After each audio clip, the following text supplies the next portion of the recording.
السلام علیکم ورحمۃ اللہ وبرکاتہ۔ اعوذ باللہ من الشیطان الرجیم، بسم اللہ الرحمن الرحیم۔ انما كان قول المؤمنین اذا دعوا الى اللہ ورسولہ لیحکم بینہم ان یقولوا سمعنا واطعنا واولئک هم المفلحون۔ جی ناظرین، آج ہم جس حوالے سے گفتگو کرنے جا رہے ہیں وہ ہے مولانا بلکہ مفتی حنیف کراچی صاحب اور قاری خلیل الرحمان حفظہ اللہ تعالی۔ ناظرین، آپ کو پتہ ہے یہ بریلوی مکتب فکر کے اندر ایسے ایسے مولوی پائے جاتے ہیں، بلکہ سارے لگا لے الا قلیل، الا ماشاء اللہ، ورنہ ان لوگوں نے اپنے بزرگوں کی کہانیاں سٹوریاں بیان کر کر کے آپ کو پتہ ہے عوام الناس کو گمراہی کے رستے پر چلایا ہوا ہے۔ اب مفتی حنیف کراچی کا یعنی مکالمہ ہو رہا ہے قاری خلیل الرحمان حفظہ اللہ تعالی کا، جو کہ مسلک اہل حدیث سے تعلق رکھتے ہیں۔ ناظرین یقین مانیے کہ مفتی حنیف کراچی، اب میں تو جملہ نہیں بول سکتا، مفتی حنیف کراچی نے محبوب علیہ الصلوۃ والسلام کے بارے میں جو جملہ بولا ہے، اس بندے نے وہی جملہ بول رہا ہے جو پیچھے چلے جائیں کہ ان کے جو بڑے ہیں امر رضا خان بریلوی لگا لیں یا دوسرے لگا لیں جو محبوب علیہ الصلوۃ والسلام کی توہین کرتے آئے ہیں، ان لوگ اس بندے نے بھی وہی کہا، یعنی جس کو عام لفظوں کے اندر صوفی کہا جاتا ہے۔ استغفر اللہ، معاذ اللہ، اللہ معاف فرما دے۔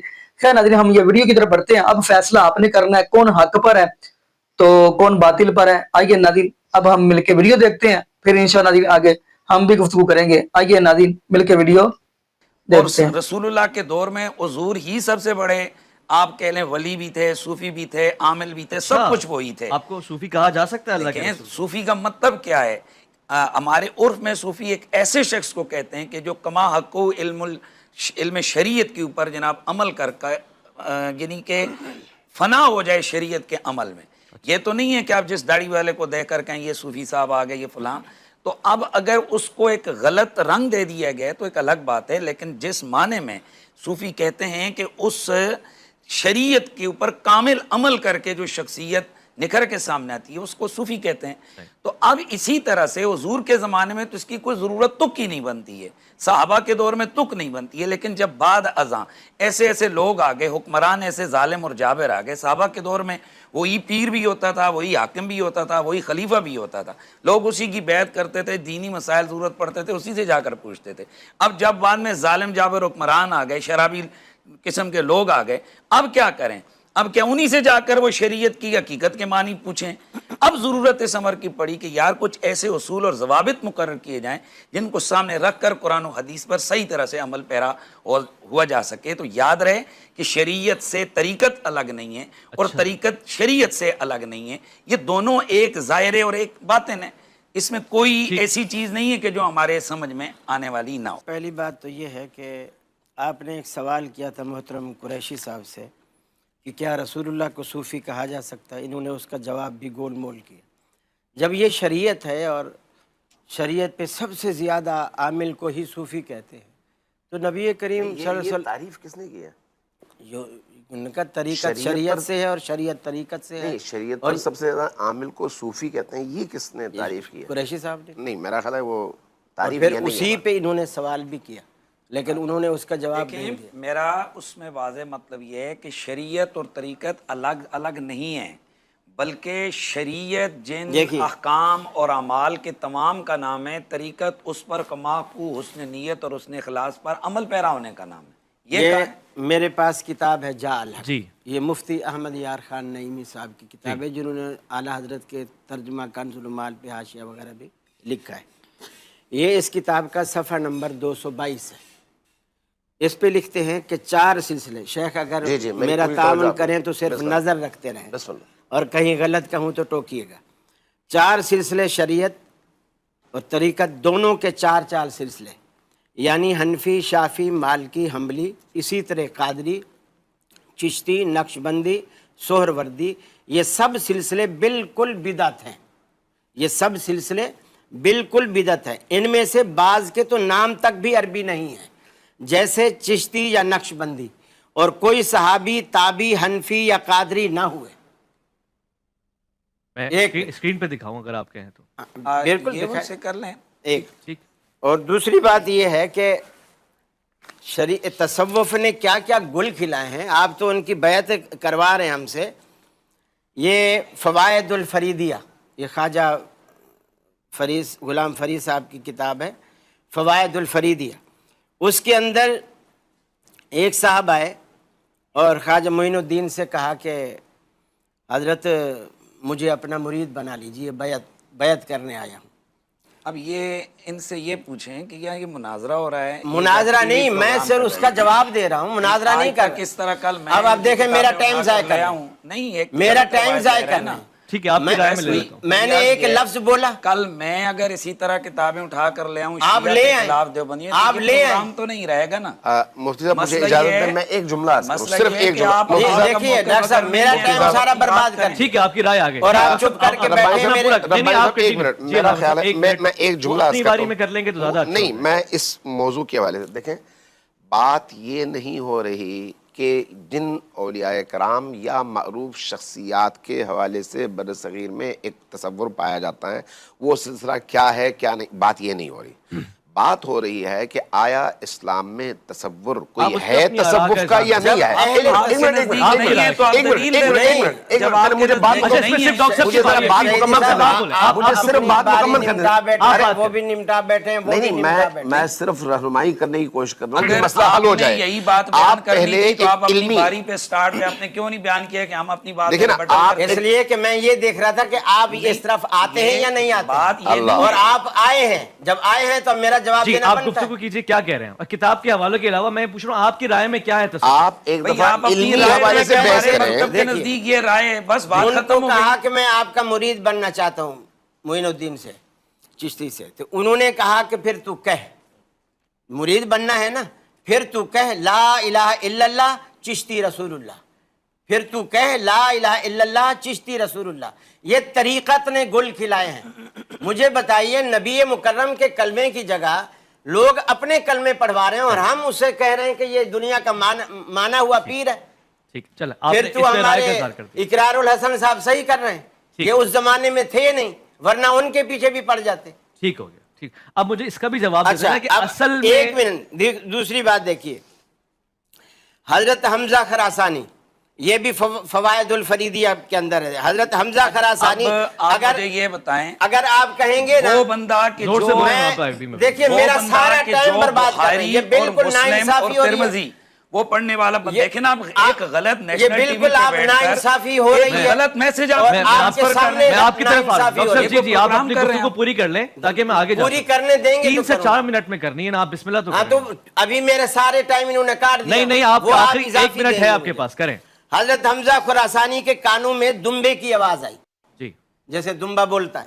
دمبے کی آواز آئی تو فرمایا لبیک جل شانہ، اور لبیک جل شانہ. اب وجد میں یہ کہتے ہی فوراً وجد میں آ گئے. اب جو بنی اسرائیل تھی، موسیٰ علیہ السلام پیچھے بھائی کو چھوڑ کر کوہ طور پر گئے تھے، وہاں انہوں نے ایک بچڑا بنایا اور اس میں سے آواز آنے لگی. سارے کے سارے اس کی پوجا میں گر گئے. اور ان کو تو ہم کہیں یہودی ہیں، اور یہ جو دمبے کی آواز سن کر کہے یہ جل شانہ کی آواز ہے. یہ کس وجہ سے؟ اس تصوف والے عقیدے گندے کی وجہ سے کہ ہر چیز کے اندر اللہ ہے، وہی بول رہا ہے، وہی دیکھ رہا ہے، وہی سب کچھ کر رہا ہے، ہر چیز کے اندر وہ ہے. چلیں آگے بڑھتے ہیں جی. ڈاکٹر صاحب، اختتام میں. پھر امام جعفر صادق پر بھی رحمہ اللہ پر الزام لگایا اسی کتاب میں فوائد الفریدیہ کے اندر، اور ان پر بھی الزام لگایا کہ وہ اسی طرح کے ہیں. صفحہ نمبر 72 کے اوپر. پھر صفحہ نمبر 72 کے اوپر آگے لکھتے ہیں حضرت فضیل بن عباس نے فرمایا میں عرش، کرسی، لوح، قلم ہوں. عرش، کرسی، لوح و قلم ہوں میں. پھر میں جبریل، میکائیل، اسرافیل، اسرائیل ہوں. میں ہی موسیٰ اور عیسیٰ ہوں، اور میں ہی محمد ہوں صلی اللہ علیہ وسلم. اور انہوں نے یہ بھی فرمایا کہ تم ایسی ولایت میں ہو جہاں امر بالمعروف اور نہی عن المنکر نہیں ہو گیا. ڈاکٹر صاحب گفتگو ہو گیا. اب میں اس پہ آگے بڑھاتا ہوں. میں ایک مختصر بات کروں. آج ہمارا موضوع یہ نہیں تھا. اگر آپ اس کا جواب ان سے لیں گے نا، یہ بولیں گے یہ تمام چیزیں اگر ان سے ثابت ہیں تو ہم ان پہ بیزاری کا اعلان کرتے ہیں. نہیں کریں گے، وہ کر چکے ہیں پہلے. نہیں کریں گے. وہ سب آپ میری طرف کر دیں. بسم اللہ الرحمن الرحیم. پہلی بات لیکن مجھے 4 منٹ نہیں دیا آپ نے. جی پہلی بات یہ ہے جو 2 منٹ دیے اس پہ بھی انہوں نے 2 منٹ لے لیے. 1 منٹ شہیدی صاحب نے لے لیا. آپ نے انوالو کیا تھا شہیدی صاحب کو کہ آپ دیکھیں. میں نے جو کہا آپ دیکھتے رہیں تاکہ جی میں کوئی غلطی نہ. ٹھیک ہو گیا. ویسے ہمارا موضوع تصوف ہے, اس کو آپ ذرا بیان. میں نے تصوف سے باہر کوئی بات نہیں کی, یہ سارا تصوف ہے, یہ سارا بسم اللہ کام الرحمن تصوف الرحیم. کا ہے. بات یہ ہے کہ جس طرح سے یہ قاری خلیل صاحب نے نیشنل ٹی وی پہ یہ بحث چھیڑی ہے, یہ ہمارے ٹاپک سے ہٹ کر ہے.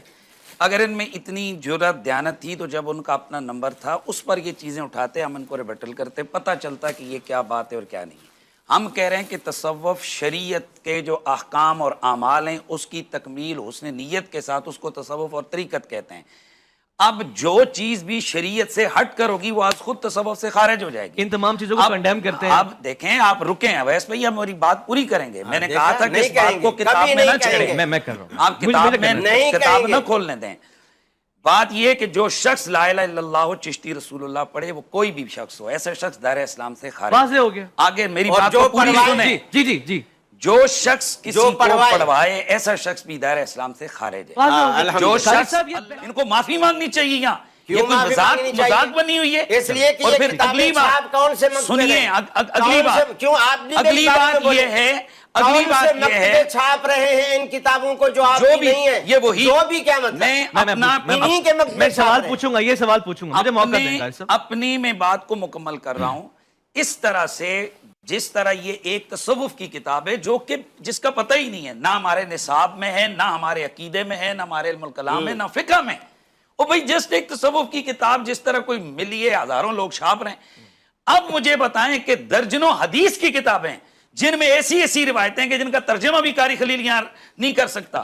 حدیث کی کتابوں میں مسلم شریف کی کتاب اس کو کہوں گا کہ یہ ترجمہ کرے اس حدیث کا, کرے گا یہ نہیں کر سکتے حضرت صاحب. اسی طرح دیگر بہت ساری کتابیں ہیں, بہت ساری کتابیں ہیں کہ جن کتابوں کے اندر روایتیں ایسی موجود ہیں جن کو نہ عوام میں بیان کیا جا سکتا ہے نہ ترجمہ. رسول اللہ نے ایسی کوئی بات نہیں کی جو پبلک میں بیان نہ کی جا سکے. یہ کہ جو روایتیں ایسی کوئی بات نہیں کی جو پبلک میں بیان نہ کی جا سکے. حدیث کی کتاب کل آپ آیت پڑھ رہے تھے کہ ما ہوا علی الغیب بظنین, کہ ہمارا پیغمبر غیب پہ بخل نہیں کرتا, اور آج آپ بتا رہے ہیں کہ وہ باتیں ہی ایسی کتابوں کا قائم. جی ناظرین, آپ نے یہ ویڈیو ملاحظہ فرمائی. ناظرین یقین مانیے, اب ان کے بارے میں کیا کہا جائے. ان کے عامر رضا خان جو بریلوی ہیں, اگر آپ ان کا فتاوی رضویہ پڑھے, ملفوظات پڑھے, آپ کو پتہ ہے عامر رضا خان بریلوی جو ہے, ناظرین میں بات صرف یہ سننے لگا ہوں, میں ان کے اوپر تنقید نہیں کرنے لگا. اور اس بندے نے اپنی کتاب کے اندر کیا واقعہ لکھے ہیں وہ بھی آپ کو پتہ ہی ہے. استغفر اللہ معاذ اللہ, ضروری نہیں کہ وہ آپ کے سامنے اب رکھے جائیں, لیکن ایک واقعہ ضرور رکھوں گا جو اس بندے نے اللہ رب العالمین کے بارے میں جو یعنی لکھے ہیں. واقعہ آپ نے سنا ہی ہے جنید بغدادی کے بارے میں. جی جنید بغدادی ایک دریا پار کر رہے تھے, پیچھے سے ایک بندہ آ گیا. اس بندے نے کہا جی میں نے بھی پار کرنا ہے, تو آگے سے جنید بغدادی نے کہا کہ تو پیچھے نا یا جنید کہتا ہے تو پھر پار ہوگا.